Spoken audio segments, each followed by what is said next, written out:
विद्यार्थी मित्रांनो नमस्कार. मी doctor Bharat Gadakh, assistant professor department of geography, KRT art, PH commerce and EM science, popularly known as a KTHM college. विद्यार्थी मित्रांनो, lecture सिरीजमध्ये सर्वप्रथम तुमचे स्वागत. विद्यार्थी मित्रांनो, आपण S.Y.B.A वर्गातील स्पेशल पेपर GG 220 किंवा ज्योग्राफी ऑफ महाराष्ट्र म्हणजेच महाराष्ट्राचा भूगोल या पेपरमधील चॅप्टर फर्स्ट या चॅप्टरविषयी म्हणजेच तो चॅप्टर आहे त्याचं नाव आहे ॲडमिनिस्ट्रेटिव्ह सेटअप ऑफ महाराष्ट्र म्हणजेच महाराष्ट्राची प्रशासकीय व्यवस्था. यामधील मागील तासिकेमध्ये आपण महाराष्ट्राचे भारतातील स्थान म्हणजे भारत,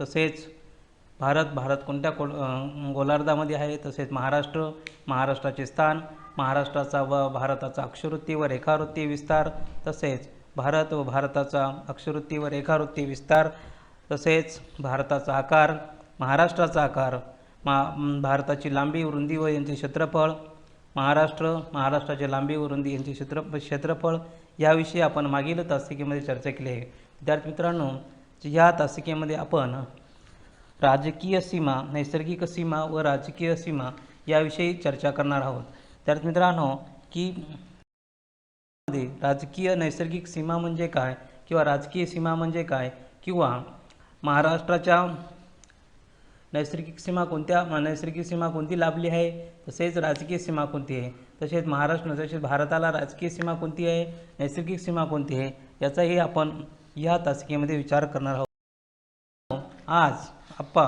आता पहिल्यांदा बघणार आहोत नैसर्गिक सीमा. आता नैसर्गिक सीमा बघत असताना पहिल्यांदा बघू आपण भारत देशाला नैसर्गिक सीमा कुठल्या प्रकारच्या लागल्या आहे.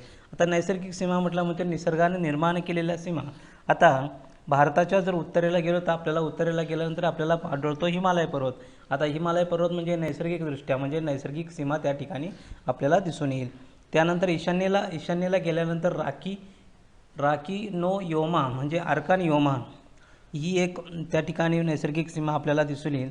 त्यानंतर पूर्वेस गेल्यानंतर बंगालचा उपसागर आपल्याला आढळतो. त्यानंतर दक्षिणेला गेल्या तर आपल्याला सर्वांना माहिती आहे की हिंदी महासागर आहे. त्यानंतर पश्चिमेला गेलं तर पश्चिमेला अरबी समुद्र आहे. अशा प्रकारे भारताला नैसर्गिक सीमा लाभलेल्या आहेत. म्हणजे उत्तरेला गेला तर हिमालय पर्वत, ईशान्येला गेला तर राखीव योमा किंवा आर्कॉन योमा, पूर्वेस गेला बंगालचा उपसागर, दक्षिणेस गेला हिंदी महासागर आणि पश्चिमेस अरबी समुद्र. अशा प्रकारे भारत आहे. आता त्यानंतर महाराष्ट्राच्या नैसर्गिक सीमांचा जर आपण विचार करत आलो तर महाराष्ट्राच्या नैसर्गिक सीमांचा आपण विचार करताना महाराष्ट्राच्या नैसर्गिक सीमा, महाराष्ट्राच्या वायव्य भागामध्ये सातमाळ डोंगर रांगा आहे, गाळण टेकड्या आहेत, सातपुडा पर्वतरांगेतील 11 टेकड्या आहेत. यांचाही विचार ह्या ठिकाणी होतो. म्हणजे हे झालं महाराष्ट्राच्या वायव्य भागामध्ये. पहिला कुठली? सातमाळा डोंगर रांग, गाळण टेकड्या आणि सातपुडा पर्वतरांगेतील 11 टेकड्या ह्या झाल्या महाराष्ट्राच्या वायव्य भागामध्ये, म्हणजे ज्या ठिकाणी वायव्य दिशा आहे त्या ठिकाणी. त्यानंतर उत्तरेला जर गेल्यानंतर आपण तर उत्तरेला गेल्यानंतर सातपुडा पर्वतरांगे व त्याच्या पूर्वेस असणाऱ्या गाविलगड टेकड्या ह्याही महाराष्ट्राच्या उत्तरेस सातपुडा पर्वतरांग व गाविलगड टेकड्या आपल्याला नैसर्गिक सीमा निर्माण करताना दिसतात. त्यानंतर ईशान्येस गेल्यानंतर दरकेसा टेकड्याच आपल्याला बघाव्यास मिळतात. त्यानंतर पूर्वेस जर गेलो तर आपल्याला चिरोली टेकड्या किंवा भामरागड डोंगर या नैसर्गिक सीमा निर्माण झालेल्या आहेत. त्यानंतर आपण त्याच्या पुढे गेल्यानंतर दक्षिणेच्या पठारावर गेलो तर हिरण्यकेशी नदी व कोकणात गेलो तर तेरेखोल नदी यांनीही नैसर्गिक सीमा निर्माण केलेली दिसून येते. आणि पश्चिमेला जर गेलोस तर आपल्याला माहिती आहे पश्चिमेला असणारा जी भारताच्या नैसर्गिक सीमा निर्माण केली आहे 720 किलोमीटरची, तीच म्हणजे महाराष्ट्राची पण आहे की महाराष्ट्राला या ठिकाणी सुद्धा अरबी समुद्र ही एक नैसर्गिक सीमा निर्माण केली आहे. म्हणजे अशा प्रकारे महाराष्ट्राच्या नैसर्गिक सीमा आणि महाराष्ट्राच्या वायव्य भागामध्ये असणाऱ्या सीमा, उत्तरेस असणारा सातपुडा पर्वतरांग, ईशान्येस असणाऱ्या दरकेसा टेकड्या, पूर्वेस असणाऱ्या चिरोली टेकड्या व भामरागड डोंगर व नैसर्गिक सीमा, दक्षिण पठारावर असणाऱ्या हिरण्यकेशी नदी व कोकणात असणारी तेरेखोल नदी आणि पश्चिमेस असणारा अरबी समुद्र या नैसर्गिक सीमा महाराष्ट्रात लाभलेल्या आहेत. पुढे जाणार आहोत की राजकीय सीमा व सरहद्दी म्हणजे भारताच्या राजकीय सीमास विचार करत असताना भारताच्या शेजारी असणारे देश कोणते आणि त्या देशास कोणकोणता देश आहे हे आपल्याला बघावे लागेल. पहिल्यांदा बघणार आहोत की भारताच्या वायव्येला गेल्यानंतर पाकिस्तान हे आपल्याला माहिती आहे की वायव्येस असणारा भारताचा शेजारी म्हणून पाकिस्तान आपण बघतो। त्यानंतर उत्तरेस गेल्यानंतर अफगाणिस्तानचा अबई खान भागामध्ये दक्षिणेस अबई पजादरीची मूठ किंवा ताजिकिस्तानच्या दरम्यानचा जो भाग येतो तो अफगाणिस्तानचाही आपल्याला म्हणता येईल। त्यानंतर उत्तरेला गेल्यानंतर सर्वात महत्त्वाचे 3 देश आपल्याला दिसून येतात। त्यानंतर उत्तरेला गेल्यानंतर चीन, नेपाळ, भूतान यांच्याही सीमा भारताच्या सरहद्दी आहेत। त्यानंतर पूर्वेला गेल्यास पूर्वेस म्यानमार पण आहे।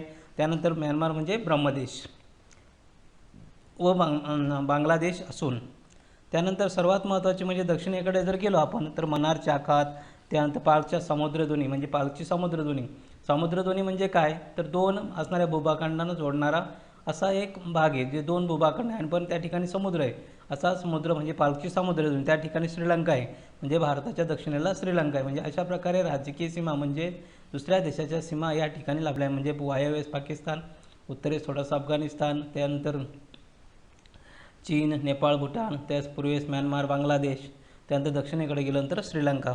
अशा प्रकारचे ह्या आपण बघणार आहोत महाराष्ट्राच्या राजकीय सीमा कुठल्या आहेत। आता महाराष्ट्राच्या राजकीय सीमांचा जर आपण विचार केला गेलो तर महाराष्ट्र आपल्याला माहिती आहे की महाराष्ट्राच्या राजकीय सीमांचा आपल्याला विचार करताना महाराष्ट्राच्या उत्तरेला कुठलं राज्य आहे, दक्षिणेला कोणतं राज्य आहे, पूर्वेला कोणतं राज्य आहे आणि त्यानंतर वायव्येला कोणतं राज्य आहे याचाही आपल्याला विचार करावा लागेल। महाराष्ट्राचा सह्याद्री वायव्येला गुजरात असल्याने गुजरात म्हणजे वायव्येला जर महाराष्ट्राच्या सरहद्दीचा जर विचार केला तर वायव्येला गुजरात राज्याची दिसून येतं आपल्याला।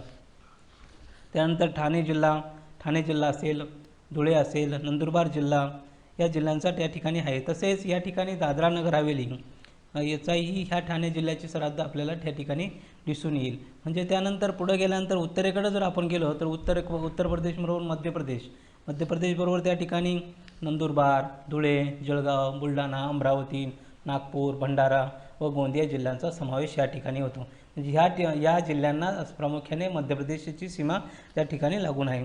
त्यानंतर पुढे गेल्यानंतर आपण पूर्वेला जर गेलो तर पूर्वेला गोंदिया आणि गडचिरोली जिल्हा आपल्याला दिसून येईल। आता या गडचिरोली आणि गोंदिया जिल्ह्याला जी सीमा आहे ती आपल्या किंवा सरहद्द आहे ती आपल्याला छत्तीसगड ह्या राज्याची दिसून येईल।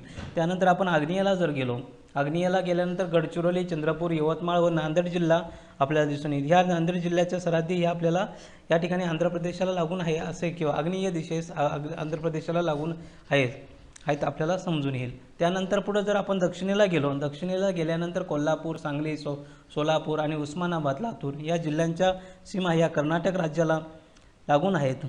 शेवटी एवढंच सांगावे लागेल की दक्षिणेस गोवा राज्याबरोबर सिंधुदुर्ग जिल्ह्याची सीमा आहे। म्हणजे अशा प्रकारे महाराष्ट्राच्या वायव्य भागाला असणाऱ्या कोणत्या राज्याची सीमा आहे, उत्तरेकडे गेलं तर कुठल्या राज्याची सीमा आहे, पूर्वेस गेलेलं छत्तीसगड राज्याची सीमा आहे, आग्नेयेस गेलं तर आंध्र प्रदेशाची सीमा आहे, दक्षिणेस गेलं तर कर्नाटकची सीमा आहे आणि दक्षिणेस कोल्हापूर, सांगली, सातारा, उस्मानाबाद, लातूर या जिल्ह्यांच्या सीमेला कर्नाटकची सीमा येते। तर दक्षिणेला गेलं गोवा आणि कर्नाटक ह्या 2 राज्यांची सीमा आपल्याला दिसून येते। म्हणजे अशा प्रकारे महाराष्ट्राला ह्याही सीमा लाभल्या आहेत किंवा सरहद्दी लाभल्या आहेत। आता यानंतर पुढं आहोत की राजकीय स्वरूप काय, तर राजकीय स्वरूपाचा विचार करत असताना भारताचा राजकीय स्वरूप विचार करत असताना सध्या भारतामध्ये 28 घटक राज्य असून वेगवेगळ्या प्रकारचे 28 घटक राज्य असून आणि 8 केंद्रशासित प्रदेश आहेत। क्षेत्रफळाच्या दृष्टीने जर विचार केला तर सर्वात मोठे राज्य म्हणून आपण मध्य प्रदेशाकडे बघतो। एकूण भारताचा जर विचार केला 13.49% क्षेत्र हे एकट्या मध्य प्रदेशाने व्यापलेले आहेत। त्यानंतर पुढे गेल्यानंतर सर्वात लहान राज्य म्हणून आपण जर बघत असतो तर ते गोवा हे राज्य आहे।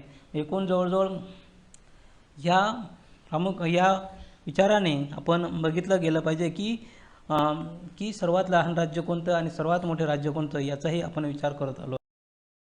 महाराष्ट्राच्या बाबतीमध्ये राजकीय स्वरूपाचा जर विचार करत असताना गेलं तर महाराष्ट्र 1 मे 1960 रोजी महाराष्ट्र निर्माण झालं हे आपल्याला माहिती आहे। ज्यावेळेस महाराष्ट्र निर्माण झाला त्यावेळेस महाराष्ट्राची परिस्थिती अशी होती की महाराष्ट्रामध्ये 26 जिल्हे, 235 तालुके, 289 शहरे आणि 3,570 खेडी ही महाराष्ट्रात 1 मे 1960 रोजी होती। त्यानंतर मुंबई म्हणजेच कोकण, पुणे, औरंगाबाद, नागपूर असे 4 प्रशासकीय विभाग होते, फक्त 4 प्रशासकीय विभाग होते। त्यानंतर नाशिक व अमरावती असे 2 प्रशासकीय विभाग निर्माण झाले। पण सध्या आता प्रशासकीय विभाग 6 झाले आहेत। म्हणजे पूर्वी होते 4, नंतर झाले 6. महाराष्ट्रात कुलाबा जिल्ह्याचे नामांतर करून रायगड करण्यात आले होते, हेही आपण पाहिले आहेत. सिंधुदुर्ग, लातूर, जालना, गडचिरोली, मुंबई उपनगर असे नवीन 5 जिल्हे त्यावेळेस उदयास आलेले आहेत. आता त्यानंतर प्रथम रत्नागिरी जिल्ह्याचे विभाजन करून यावेळेस सिंधुदुर्ग जिल्हा निर्माण करण्यात आला. त्यानंतर पुढे आपण बघितल्यानंतर चंद्रपूर जिल्ह्याचे विभाजन करून गडचिरोली जिल्हा निर्माण करण्यात आला आहे. त्यानंतर औरंगाबाद जिल्ह्याचे विभाजन करून जालना जिल्हा निर्माण करण्यात आला आणि पुढे गेल्यानंतर उस्मानाबाद जिल्ह्याचे विभाजन करून लातूर जिल्हा निर्माण केला. असे एकूण 30 जिल्हे निर्माण झाले. आणि जिल्ह्याचे नंतर आता पुढे गेल्यानंतर आपण असं बघू की मुंबई जिल्ह्याचे विभाजन करून मुंबई उपनगर हा 31वा जिल्हा निर्माण केला. 1 जुलै 1998 रोजी धुळे, अकोला जिल्ह्याचे विभाजन करून अनुक्रमे नंदुरबार व वाशिम असे नवीन 2 जिल्हे निर्माण झाले. त्यानंतर पुढे 1 मे 1999 रोजी परभणी जिल्ह्याचे विभाजन करून हिंगोली व भंडारा जिल्ह्याचे विभाजन करून गोंदिया जिल्ह्याची निर्मिती झाली. तर आता शेवटी ठाणे जिल्ह्याचे विभाजन करून पालघर जिल्हा निर्माण झाला. सध्या महाराष्ट्रात एकूण 36 जिल्हे आहेत. अशा प्रकारे महाराष्ट्राचे राजकीय स्वरूप 1 मे 1960 पासून कसे बदलत गेले, कोणत्या जिल्ह्याचे विभाजन, कोणता जिल्हा तयार झाला, पहिले असणारे 4 प्रशासकीय विभागाचे 6 प्रशासकीय विभाग कसे झाले, हे आता आपण बघितलं. म्हणजे अशा प्रकारे महाराष्ट्राचे राजकीय स्वरूपामध्ये कसा बदल गेला विचार केला आहे. महाराष्ट्राचा कोणता जिल्हा कधी निर्माण झाला याविषयी आपण बघणार आहोत. आता बघा, या ठिकाणी दिलेलं आहे तुम्हाला की नंदुरबार जिल्हा आहे. नंदुरबार जिल्ह्याचं 1 मे 1998 साली निर्माण झाला आहे. त्यानंतर या ठिकाणी असणारा तुमचा पालघर जिल्हा ऑगस्ट 2014 साली निर्माण झाला. त्या ठिकाणी या ठिकाणी सिंधुदुर्ग जिल्हा दाखवला आहे बघा. त्या ठिकाणी 1 मे 1981 रोजी निर्माण झाला. त्यानंतर 15 ऑगस्ट 1982 रोजी झालेला तो तुमचा हा जिल्हा. त्यानंतर या ठिकाणी जालना जिल्हा दाखवला आहे बघा 1 मे 1981ला. त्यानंतर 1 जुलै 1998 साली निर्माण झालेला जिल्हा. त्यानंतर गोंदिया तुमचा 1 मे 1999 आणि गडचिरोली 26 ऑगस्ट 1980 रोजी. बाकीचे 1 मे 1960 रोजी निर्माण असणारे 26 जिल्हे आणि त्यानंतर झालेले हे उरलेले 10 जिल्हे नंतर निर्माण झाले. अशा प्रकारे महाराष्ट्रामध्ये जिल्ह्यांची निर्मिती 1 मे 1960मध्ये जिल्ह्यांचे तुकडेकरण होऊन जिल्ह्यांचे विभाजन होऊन नवनवीन जिल्हे निर्माण झालेले आहेत. गेल्यानंतर आपल्याला काही गोष्टी राजकीय स्वरूपाच्याच काही राहिलेल्या आहेत. त्या गोष्टींचाही आपल्याला विचार करणं भाग पडतं की प्रथम रत्नागिरी जिल्ह्याचे विभाजन करून सिंधुदुर्ग जिल्हा निर्माण करण्यात आला होता. त्यानंतर चंद्रपूर जिल्ह्याचे विभाजन करून गडचिरोली जिल्हा निर्माण करण्यात आला. औरंगाबाद जिल्ह्याचे विभाजन करून जालना जिल्हा निर्माण करण्यात आला. उस्मानाबाद जिल्ह्याचे विभाजन करून लातूर जिल्हा निर्माण करण्यात आला. मुंबई जिल्ह्याचे विभाजन करून मुंबई उपनगर व हा 31वा जिल्हा निर्माण करा. 1 जुलै 1998 रोजी धुळे व अकोला जिल्ह्याचे विभाजन करून अनुक्रमे नंदुरबार व वाशिम जिल्हा असे 2 नवीन जिल्हे निर्माण करणार. 1 मे 1999 रोजी परभणी जिल्ह्याचे विभाजन करून हिंगोली भंडारा जिल्ह्याचे विभाजन होऊन गोंदिया जिल्ह्याची निर्मिती झाली. अशा व तर ठाणे जिल्ह्याचे विभाजन पालघर जिल्ह्यामध्ये झालं. सध्या महाराष्ट्रामध्ये एकूण 36 जिल्हे आहेत असेही आपल्याला म्हणता येईल. अशा प्रकारे आपण आज भारत व भारताच्या नैसर्गिक व राजकीय सीमा याविषयी आपण चर्चा केली. तर मित्रांनो, याविषयी म्हणजेच भारतीय किंवा नैसर्गिक सीमा बघत असताना भारताच्या उत्तरेस कुठल्या याची सीमा आहे, दक्षिणेस कुठल्या याच्या नैसर्गिक सीमांचा विचार करा.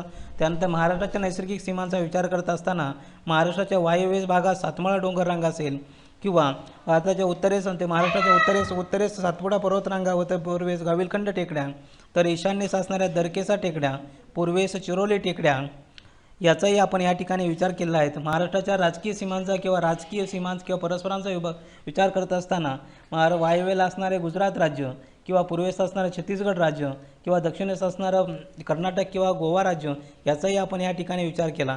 राजकीय स्वरूपाचा विचार करत असताना 1 मे 1960 रोजी असणारी परिस्थितीची 26 जिल्हे आणि आज असणारे 36 जिल्हे, कोणत्या दिवशी कुठला जिल्हा निर्माण झाला, कोणत्या जिल्ह्याचे विभाजन करून कोणता जिल्हा निर्माण करण्यात आला याचाही आपण ह्या ठिकाणी विचार केला आहे.